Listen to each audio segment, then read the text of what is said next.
Hello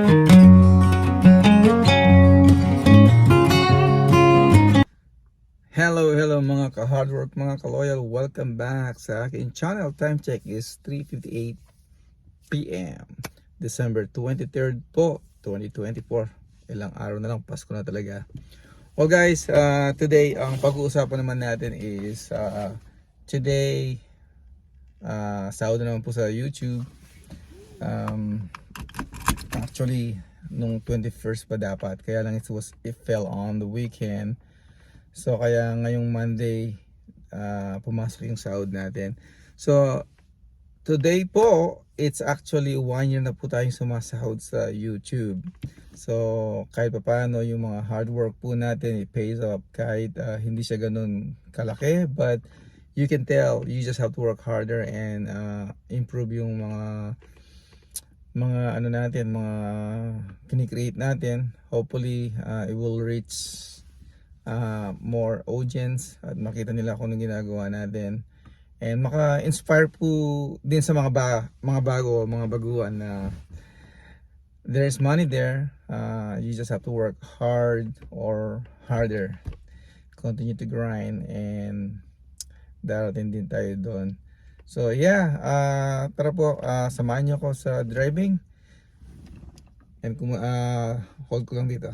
Yeah, mga ka-hardwork, mga ka-loyal, una po tayong nag-post na video natin sa YouTube back in, I think kung hindi October yon, 2022. Yung nagtinda kami ng lata sa recycle. Katuwan lang namin ng anak ko. Tapos yun, ito na. Nakakatawa nga eh. Nung una nakita namin 64 views. Kalanganan, kami na noon. Kasi excited kami. Kami oh. Test po tayo. I think Pag-day off din. yung sahod natin. Ito tayo ng mga lata. December. Sumahod po tayo noon. So ngayon 2024 na, kaya isang taon na po yung pagsahod natin sa YouTube. Kahit pa paano nakakaalis ng pagod, at sana maka-inspire din po sa inyo. You just have to work hard at eventually sasahod din po kayo. At nakita ko yung total 2 years na po ako nagpo-post sa YouTube kung saan yung yung nagugustuhan po ng ating mga viewers.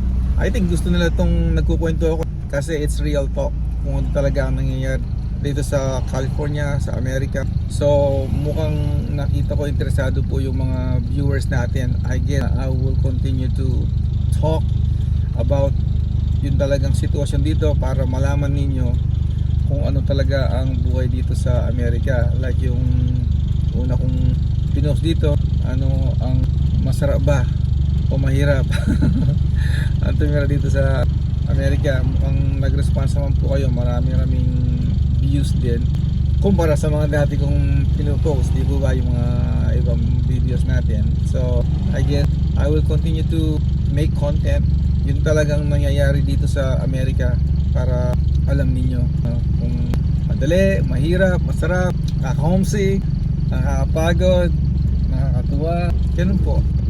There's a lot of things I can talk about dito, yung realidad, para aware kayo talaga kung ano ang sitwasyon dito sa Amerika.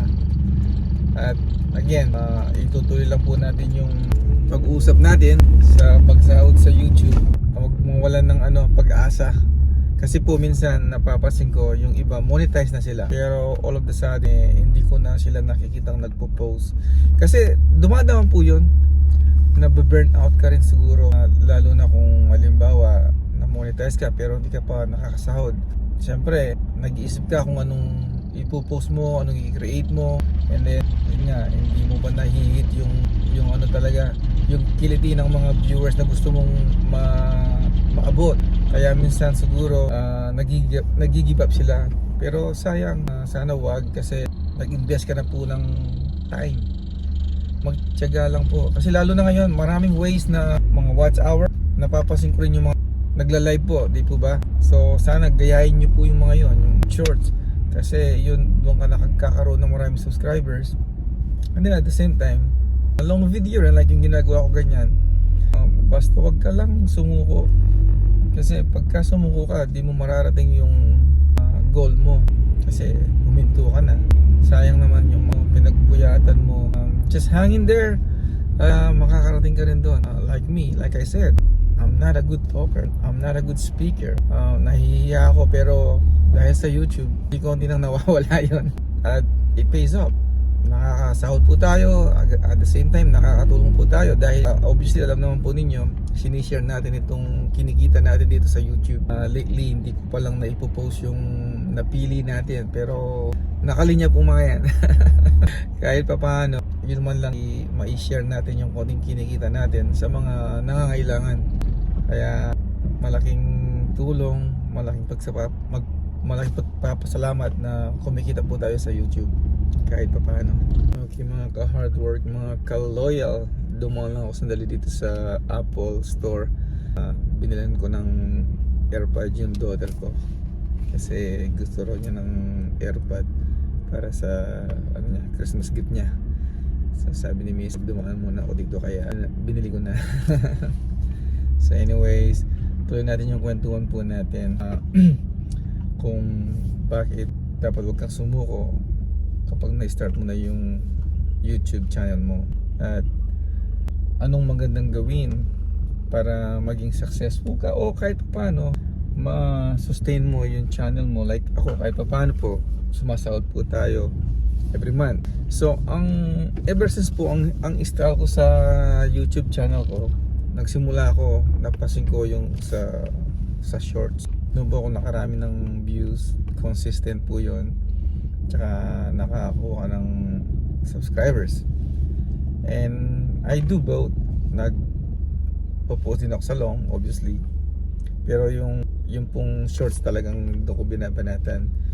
And then kapag kailangan mo ng watch hours, obviously yung pong mag-live po kayo, doon ka makakarami ng watch hour. Like I said, ngayon po lately yung pagla-live, like yung ba tawag doon, I can't remember yung term. Mas maraming views ngayon yung mga nagla-live pag ginagamit na yung ganun yung mga ka-hard work, mga ka-loyal. Pagka na-pick up na yung mga shorts ninyo, ituloy na yun, stay ka lang doon.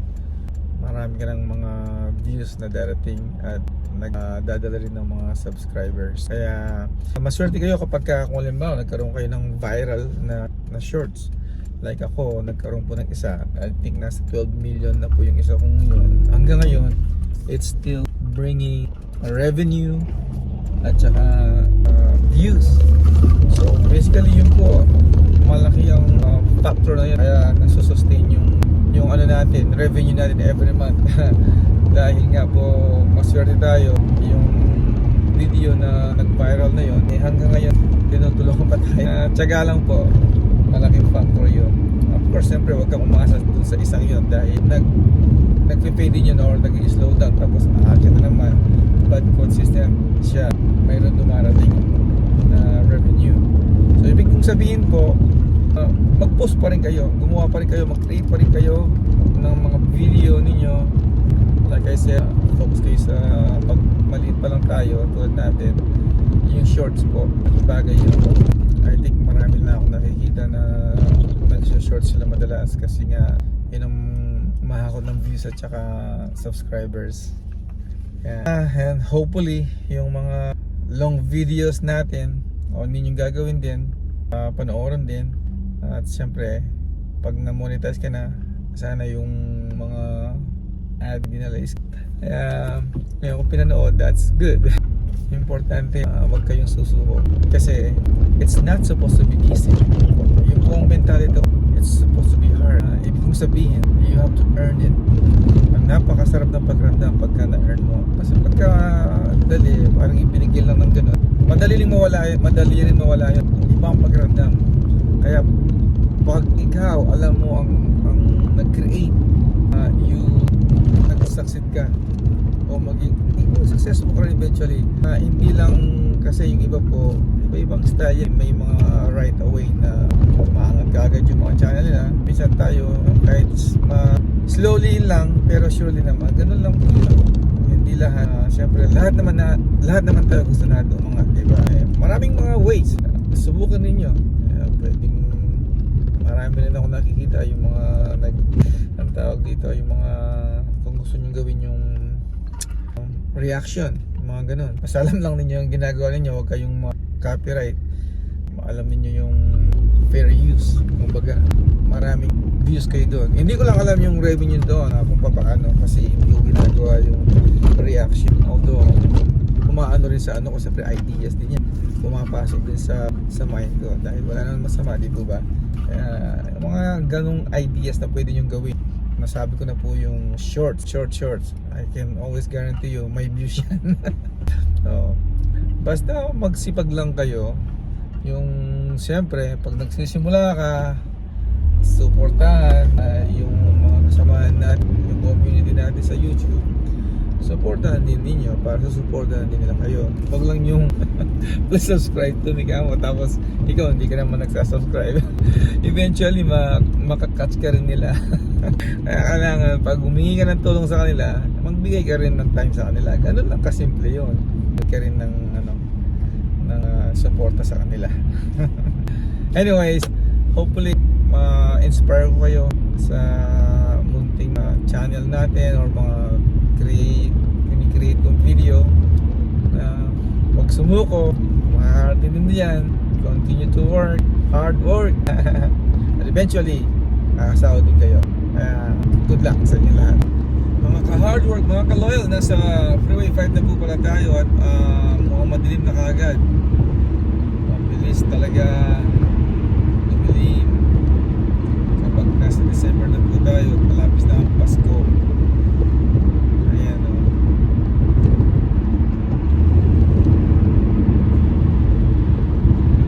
Okay, mga ka-hard work, mga ka-loyal. So, pala ito yung gagawin nyo para maging successful ang YouTube ninyo, or at least makatulong sa inyo. Yung pong shorts, banatan nyo lang sa shorts, everyday po yan. And then yung short, yung long din, tumira din kayo kahit hanggang sa ma-figure out na ninyo kung gaano nyo kadalas mag-post sa long. And then yung live, pwede rin kayong mag-live ng everyday. So yung pong tatlong yun, gawin nyo lahat para makatulong sa inyong YouTube channel. Magtiyaga lang po kayo and eventually makakasahod din kayo. Like tulad ko, every month po sumasahod po tayo. Gawin lang po ninyo yun. Magtiyaga lang kayo.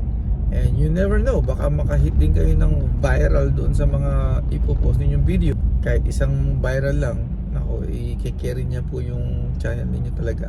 Kaya yun lang po ang gawin ninyo. Masipag lang kayo doon sa mga talong yon. Malaking tulong po sa inyo yun. At syempre mag-research din kayo kung ano yung mga oras na pinapanood ng viewers ninyo ang mga video ninyo, para yun ang mga oras na i-ano ninyo, i-post. Makakatulong din po sa inyo yun.